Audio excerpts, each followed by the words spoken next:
Hey mama! Are you confused about whether or not you should give your breastfed baby a pacifier? Hi, I'm Andrea Tran. Welcome to my channel, Breastfeeding Confidential. I'm a registered nurse and a lactation consultant, an IBCLC, and I've been helping moms and babies breastfeed for over 25 years, and I want to help you too. I also have a blog in addition to my YouTube channel, also called breastfeedingconfidential.com, and I talk about all things breastfeeding. So before we get started, go ahead and hit that subscribe button and the notification bell so that you get notified of all my new videos with tips and help for your breastfeeding questions and problems and concerns. Today, I'm going to talk about pacifiers. I'm also going to tell you what is the best pacifier to use.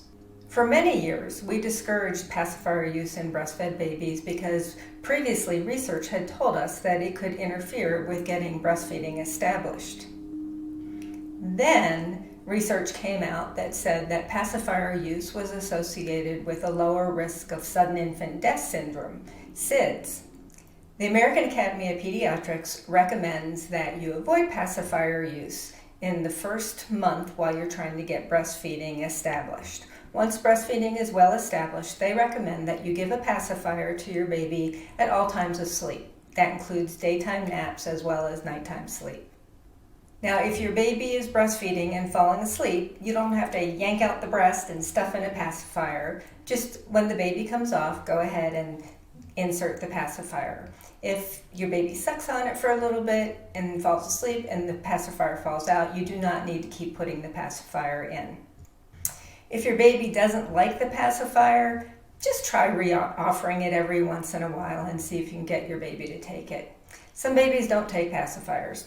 I had 3 babies and not any of them was interested in a pacifier. My 2 oldest ones were thumb suckers and the 3rd one, he just wanted to breastfeed. Fortunately, more recent research has shown that there is not an association of breastfeeding problems when pacifiers are used once breastfeeding has been well established. Now, the way to make sure that pacifiers don't interfere with breastfeeding is, first of all, try to just use them at times of sleep. It's very important that you don't delay or try to replace feedings with a pacifier. Babies tell us they're hungry by oral cues. They smack their lips, they stick out their tongue, they suck on their hand, and if they're sucking on a pacifier, then you can miss those cues that they're ready to eat.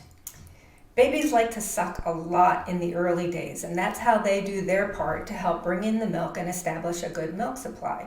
So you want them to be sucking at the breast and not on a pacifier.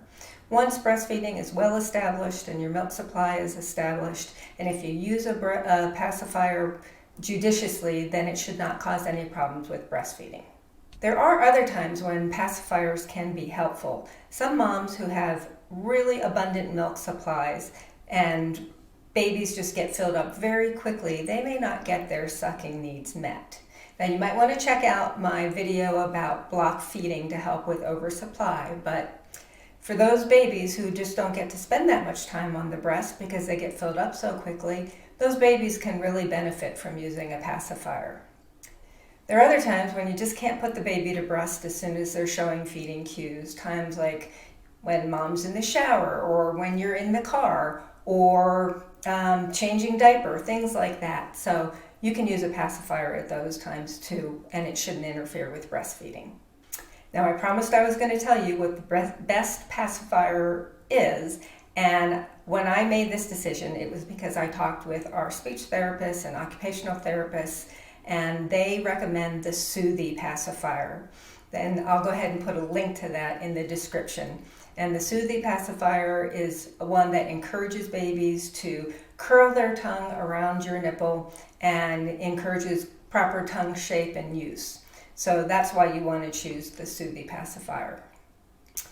If you want to know more about pacifiers, check out my blog post. I'll put a link in the description to that too. And if this video was helpful, please give me a thumbs up, hit that subscribe button, and I'll see you next time. Bye-bye, Mama.